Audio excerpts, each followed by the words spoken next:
day po ulit. So, kanina napakita ko na yung TV recording, movie player, tsaka yung music player. This time, papakita ko naman yung photo viewer. So, again, kailangan, bago nyo i-plug in yung mga flash drive nyo, mas maganda po, naka-off po yung unit natin. So, plug in nyo lang po dito. Assuming yung mga photo nyo po, nandito po naka-save. So, pagka-plug in nyo, by the way, papakita ko nga pala, no? Yung HDMI natin.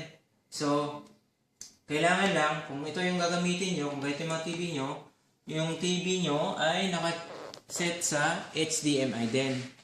So, kapag nasa HDMI na po tayo, hindi na natin kailangan yung AV cable. So, tatanggalin na po natin. So, pag tinanggal na po natin, plug in na po natin yung HDMI cable. So, plug in lang natin. Okay. So, right now, naka-HDMI na po tayo. I-on na po natin yung unit natin. So, kung mapapansin nyo, naka-HDMI na po tayo at naka-1080p po tayo kung saan naka-full HD po tayo.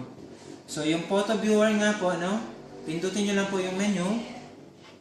So, punta po ulit kayo sa multimedia icon. Right lang po kayo, baba lang po kayo sa photo. Kasi nga, magpo-photo viewer tayo. So, i-okay nyo lang po. So, i-okay nyo lang. So, hanapin nyo lang po yung mga, kung saan nakasave yung mga photo nyo para maka-achieve ka ng slideshow photo viewer. So, this time, nandito po yung mga family photo. So, yan. I-okay nyo lang po siya. So, yan. Naka-slide motion na po kayo. So, after a couple of seconds. Yan. So, yan po yung pinaka photo viewer po, features po natin. So, thank you very much.